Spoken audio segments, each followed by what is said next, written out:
Kami dari kelompok 6 yang terdiri dari Valencia Chandra, Giovanni Susanto, Jessica, Laura Sepnivea Herian, Merita Yuliani, Rianti Teresa, dan Shirley.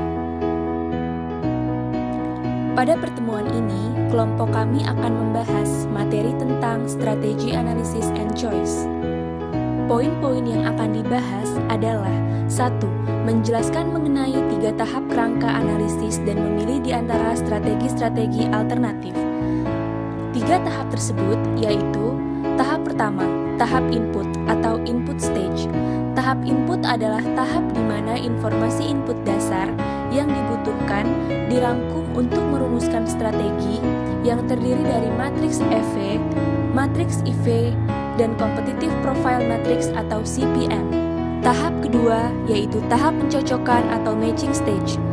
Tahap pencocokan adalah tahap yang berfokus pada peningkatan strategi alternatif yang layak dengan menyelaraskan faktor inti dari eksternal dan internal. Tahap ini meliputi teknik kekuatan, kelemahan, peluang, ancaman atau SWOT matrix, posisi strategis dan aksi evaluasi atau SPACE matrix, Boston Consulting Group atau BCG matrix, internal eksternal atau IE matrix, dan Grand Strategy matrix. Tahap ketiga yaitu tahap keputusan atau decision stage. Tahap keputusan menggunakan matriks perencanaan strategis kuantitatif atau KSPM, di mana matriks ini mengungkapkan daya tarik relatif dari strategi alternatif untuk memberikan dasar yang objektif untuk memilih strategi khusus. Poin yang kedua adalah menjelaskan bagaimana cara mengembangkan 6 jenis matriks. Matriks yang pertama, SWOT matrix.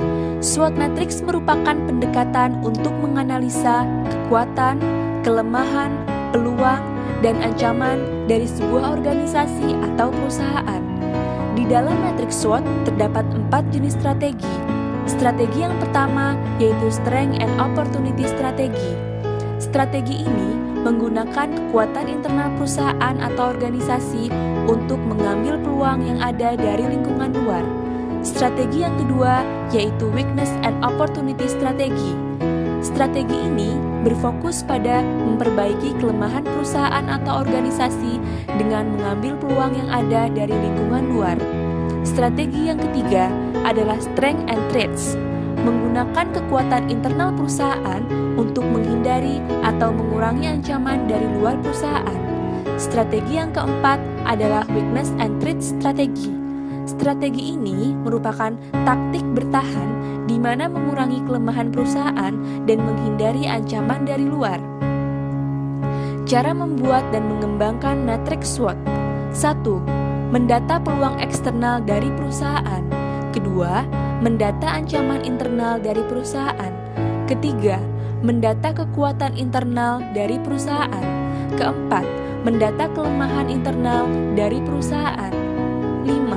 Mencocokkan kekuatan internal dengan peluang eksternal. 6. Mencocokkan kelemahan internal dengan peluang eksternal dan mencatat hasil dari strategi weakness opportunity. Ketujuh, mencocokkan kekuatan internal dengan ancaman eksternal dan mencatat hasil dari strategi strength traits. Kedelapan, mencocokkan kelemahan internal dengan ancaman eksternal dan mencatat hasil dari strategi weakness and traits. Matriks yang kedua adalah SPACE matrix atau Strategic Position and Action Evaluation. SPACE matrix merupakan matriks 4 kuadran yang menunjukkan apakah strategi agresif, konservatif, defensif, atau kompetitif yang paling tepat untuk sebuah organisasi tertentu. Cara mengembangkan SPACE matrix. 1.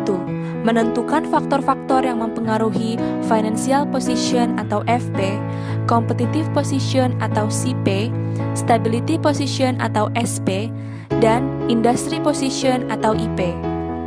Kedua, membuat nilai dengan range untuk financial position dan industry position dari nilai 1 sampai 7 dan range untuk competitive position dan stability position dari angka -1 sampai -7.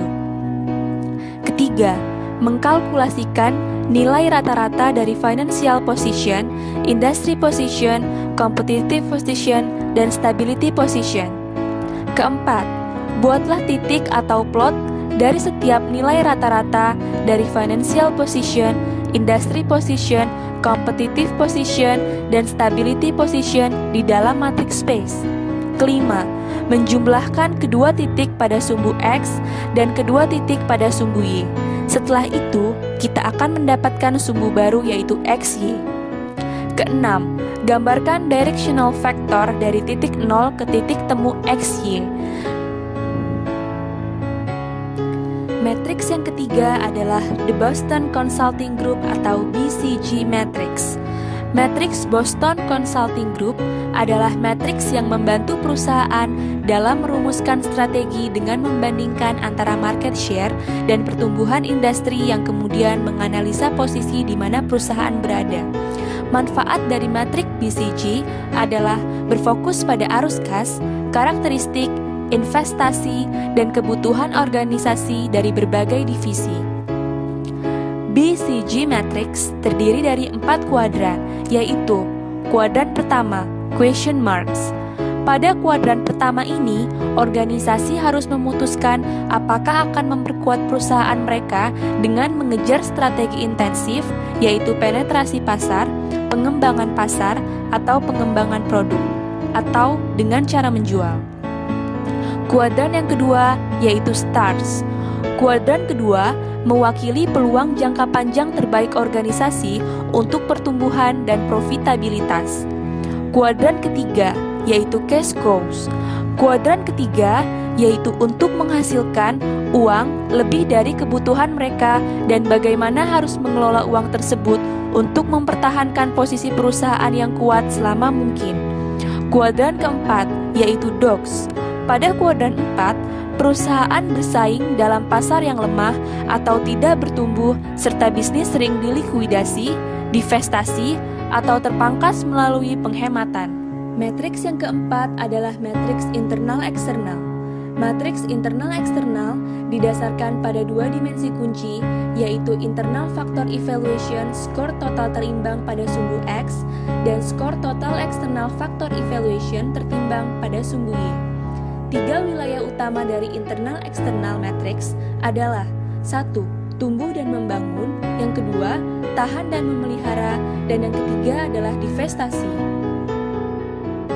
Matriks yang kelima adalah Grand Strategy Matrix. Matriks ini didasarkan pada 2 dimensi evaluatif, yaitu posisi kompetitif dan pertumbuhan pasar. Grand Strategy Matrix terdiri dari 4 kuadran, yaitu kuadran 1, berkonsentrasi pada pasar saat ini atau penetrasi pasar dan pengembangan pasar, serta produk atau pengembangan produk merupakan strategi yang tepat. Kuadran 2. Kuadran 2 tidak mampu bersaing secara efektif dan perlu dianalisa mengapa pendekatan perusahaan saat ini tidak efektif dan bagaimana perusahaan dapat berubah ke arah yang lebih baik untuk meningkatkan daya saing. Kuadran ketiga. Kuadran ketiga harus membuat beberapa perubahan drastis dengan cepat untuk menghindari penurunan lebih lanjut dan kemungkinan likuidasi. Biaya ekstensif dan pengurangan aset atau penghematan harus dikejar terlebih dahulu.